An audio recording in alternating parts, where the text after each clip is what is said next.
గుంటూరు గోరంట్ల శ్రీ వెంకటేశ్వర స్వామి దేవస్థానం society వారి ఆధ్వర్యంలో తొలి ఏకాదశి పర్వదిన సందర్భంగా ఈరోజు ఆదివారం స్వామివారికి విశేష అలంకరణ, ప్రత్యేక పూజా కార్యక్రమాలు అంగరంగ వైభవంగా చేశారు.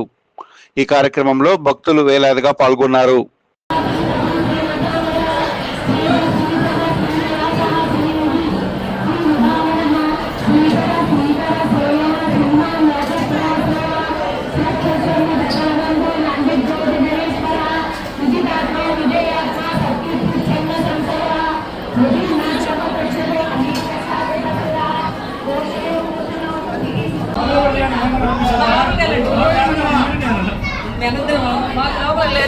అట్టించి తిప్పుతాడు స్వామి అట్టించి తిప్పుతాడు. అది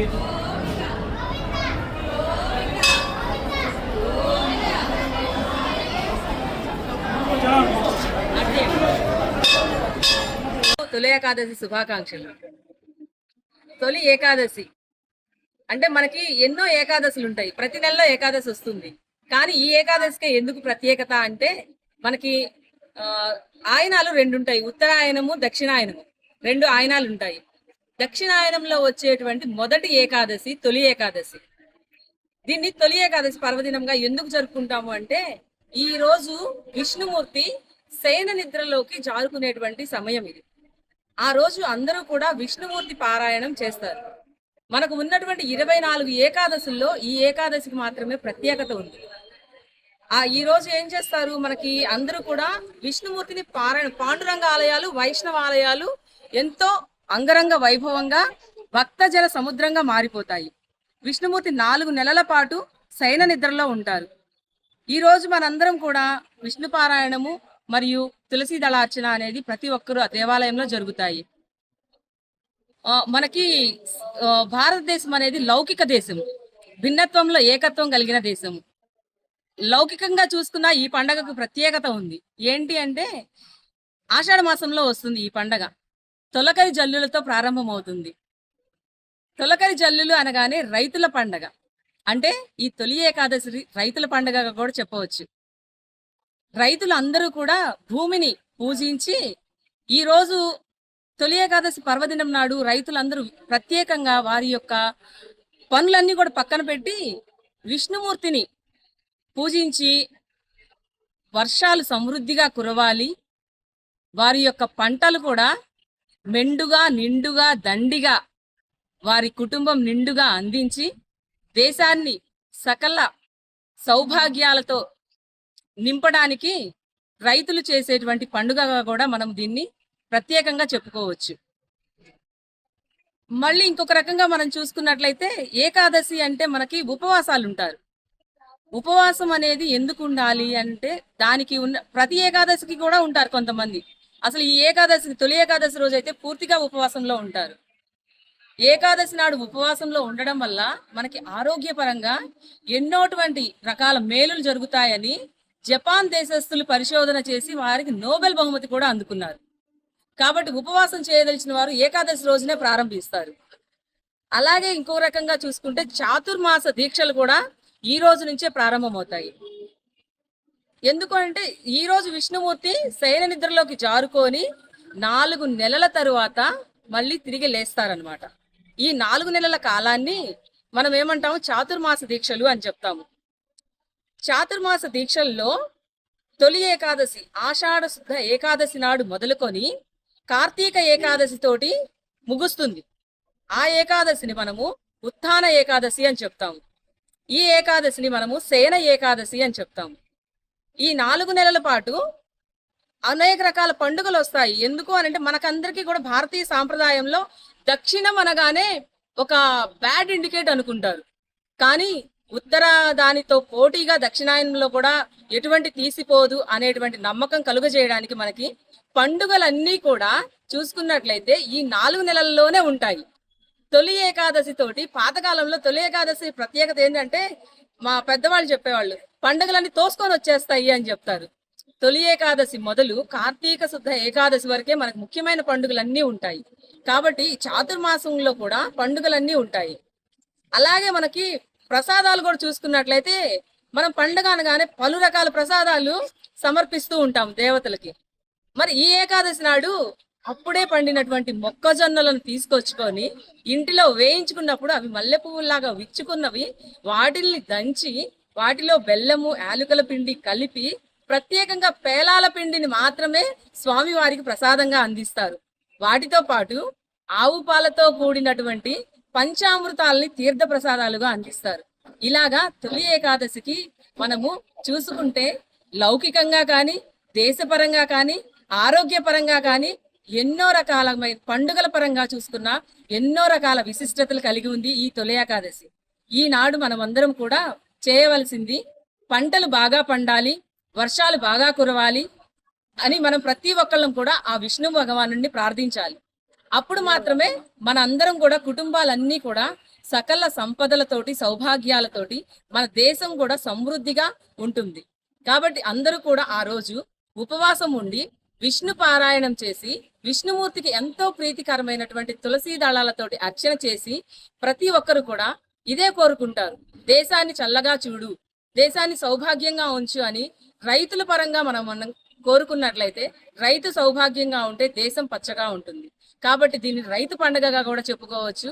మరొక్కసారి అందరికీ కూడా తొలి ఏకాదశి శుభాకాంక్షలు. Thank you. స్థాపన చేసి 23 సంవత్సరాలు అయింది.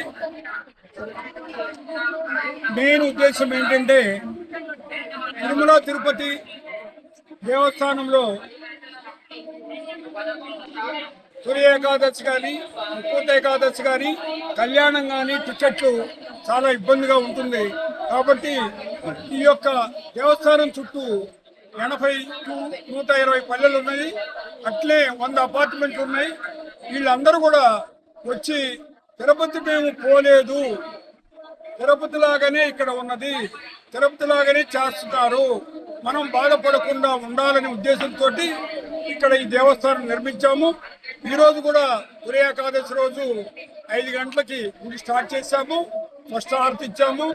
అక్కడి నుంచి ముందు పేలపిండి, తర్వాత చక్కెర పొంగలి, తర్వాత పులిహోర, తర్వాత దద్దోజనం, తర్వాత గుగ్గిళ్ళు, ఇట్లా 5 రకాలు తోటి ప్రసాదాలు చేశాము. ఈ 5 ప్రసాదాలు పెడుతున్నాము.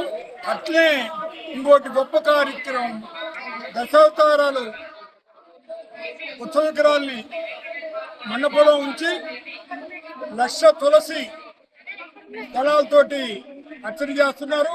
అట్లే గులాబీ, చామంతి, మందార అక్కడ కూడా 9 రకాలతోటి అర్చన చేస్తున్నారు. ఇంకా గొప్ప విశేషం ఏంటంటే ఈ దేవస్థానం ఆడపడుచులు దాదాపు ఒక 200 మంది పారాయణము 11 సార్లు చదవటానికి ఉదయం 10 గంటలకి స్టార్ట్ చేసి వాళ్ళు పారాయణం చేస్తున్నారు. ఇప్పుడే అడిషనల్ ఎస్పీ గారు వచ్చారు, తర్వాత మన టౌన్ డిఎస్పీ గారు మేడం గారు వచ్చారు. వాళ్ళు కూడా చాలా సంతోషించారు. ఈ దేవస్థానం కమిటీ వాళ్ళ యొక్క జయము ఒకటి జయము, తిరుపతి తిరుమల మేము పోలేదు, మా దగ్గర డబ్బులు లేవు, టికెట్లు లేవు అని అనుకోకుండా ప్రశాంతంగా దర్శనం చేసుకొని ఆ ప్రసాదం తీసుకొని నిద్రపోవాలని మా కోరిక. ఓం వెంకటేశాయ.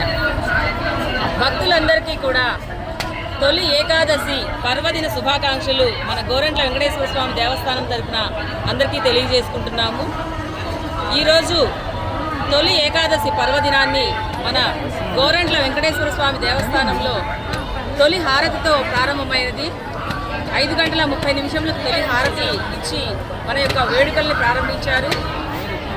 ఈరోజు దశావతార విగ్రహ మూర్తులకు 1,00,000 తులసి దళార్చన అనేటువంటి కార్యక్రమాన్ని, దానిలో భాగంగా మన ఆలయ ఆడపడుచులచే విష్ణు సహస్రనామ పారాయణాన్ని సంకల్పించాము. ఈ యొక్క కార్యక్రమంలో భక్తులందరూ కూడా ఉదయం మొదలుకొని ఇప్పటి వరకు కూడా భక్తులందరూ విరివిగా పాల్గొని స్వామివారిని దర్శించుకొని స్వామివారి తీర్థప్రసాదాలు స్వీకరించిన వారు దాదాపు ఒక 10,000 మంది దాకా ఉంటుంటారు ఈ సమయానికే. ఈరోజు విశేషంగా మనకి ప్రసాదాల్లో చూసుకుంటే మనము పండగ అనగానే పలు రకాల ప్రసాదాలు చేస్తాము. కానీ ఈరోజు పర్వదినం నాడు ప్రత్యేకంగా మొక్కజొన్నలను తీసుకొని ఇంట్లో వేపించి వాటిని వేపినప్పుడు మల్లెపూల్లా విచ్చుకుంటాయి. అటువంటి వాటిని దంచి బెల్లం కలిపి పేలపిండిని ప్రసాదంగా ఇవ్వడం జరుగుతుంది. తొలి ఏకాదశి పర్వదిన నాడు మనకి పంచామృత తీర్థ ప్రసాదాలు ఇస్తున్నారు. ఈరోజు శయన నిద్రలోకి విష్ణుమూర్తి జారుకునేటువంటి సమయంలో విష్ణుమూర్తికి అత్యంత ప్రీతి పాత్రమైనటువంటి దళాలు తులసి దళాలు. అట్లాగే ఆ తులసి దళాలతోటి 1 కాదు 2 కాదు 1,00,000 తులసి దళాలతో అర్చనా కార్యక్రమం జరుగుతుంది. అలాగే విష్ణుమూర్తిని ఈరోజు రైతులందరూ కూడా వారి యొక్క పనులు మానుకొని మరి విష్ణుమూర్తిని ఆరాధన చేస్తూ విష్ణు పారాయణం అనేది చేస్తారు. అలాగే భక్తిభావంతో ఈ దేవాలయంలో చూస్తున్నారు. కోలాహలంగా ఆడపడుచులు విష్ణు పారాయణాన్ని అత్యంత వైభవంగా నిర్వహిస్తున్నారు. ఇటువంటి వేడుకలను తిలకించడానికి గుంటూరు పరిసర ప్రాంత ప్రజలందరూ కూడా, విశేషంగా అధికారులు కూడా ఆగి మరి స్వామివారిని దర్శించుకొని వెళ్తున్నారు. ఇంతటి గొప్ప అవకాశాన్ని కల్పించినటువంటి దేవాలయ సొసైటీ వారికి ప్రత్యేక ధన్యవాదాలు తెలియజేస్తున్నాము. మరొకసారి భక్తులందరికీ తొలేకాదశి శుభాకాంక్షలు తెలియజేస్తున్నాము. దర్శనం బాగా చేసుకొని అలానే ఈ ముక్కోటి ఏకాదశిని అందరూ కూడా తమ కుటుంబాలతో జరుపుకోవాలని మేము కోరుకుంటున్నాము. దీనికి అన్ని విధాలుగా కోఆపరేట్ చేసినటువంటి కమిటీ వారికి, అలానే ఇంత పెద్ద ఈవెంట్ ని ఇంత మంచిగా ఆర్గనైజ్ చేసిన వాళ్ళకి మా పోలీసు వారి సహకారం ఎప్పుడు ఉన్నాయి. వెంకటేశాయ. ఈరోజు పుణ్య అయినటువంటి తొలి ఏకాదశి. ఈ తొలి ఏకాదశి రోజున ఆంధ్రప్రదేశ్ రాష్ట్ర ముఖ్యమంత్రి వర్యులు నారా చంద్రబాబు నాయుడు గారికి, అట్లనే మన జగన్మోహన్ రెడ్డి గారికి, అట్లనే పవన్ కళ్యాణ్ గారికి, యావత్ క్యాబినెట్ మొత్తానికి, ఎమ్మెల్యేలకి, మంత్రులకి, ప్రతి ఒక్కరికి, రాష్ట్రంలో ఉన్నటువంటి ప్రతి ఒక్క తెలుగు రాష్ట్ర ప్రజలకి, అట్లాగే ఆంధ్రప్రదేశ్ ప్రజలందరికీ కూడా ఈ యొక్క తొలి ఏకాదశి శుభాకాంక్షలు తెలియజేస్తున్నామండి. అట్లనే స్వామివారి దర్శనార్థం గోరంట్ల వెంకటేశ్వర స్వామివారి దేవస్థానానికి రావడం జరిగినది. ఇక్కడ జనాల్ని చూస్తుంటే తండోపతండాలుగా రావడం జరిగిందండి. ఈ యొక్క జనాలను చూస్తుంటే హిందూ ధర్మం ఏ స్థాయిలో ఉందో అర్థమవుతుందండి. ఇదంతా కూడా మన గౌరవనీయులు ముఖ్యమంత్రి నారా చంద్రబాబు నాయుడు గారు ధర్మాన్ని కాపాడుతూ వస్తున్నటువంటి పరంపరలో భాగం. అట్లనే ఈ రాష్ట్రం కూడా సుభిక్షంగా ఉండాలని, రాష్ట్ర ప్రజలు అందరూ కూడా సుభిక్షంగా ఉండాలని మనస్ఫూర్తిగా భగవంతుణ్ణి కోరుకుంటున్నామండి. అట్లనే భగవంతుడి యొక్క ఆశీస్సులు ఈ రాష్ట్ర ప్రజలందరిపై ఉండాలని, భగవంతుడు ఆశీర్వదిస్తారని నమ్ముతూ రాష్ట్రం సుభిక్షంగా ముందుకు సాగాలని, అమరావతి యొక్క ఔన్నత్యాన్ని దేశాల యందు వెలుగొంది చాటాలని ఆ భగవంతుణ్ణి ప్రార్థిస్తూ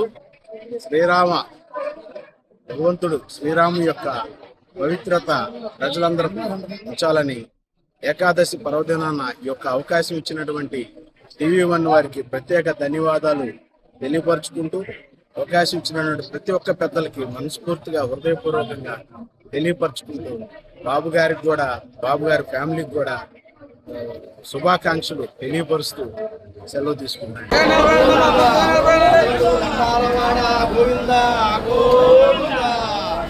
అన్నపూర్ణ నివాస గోవింద గోవింద.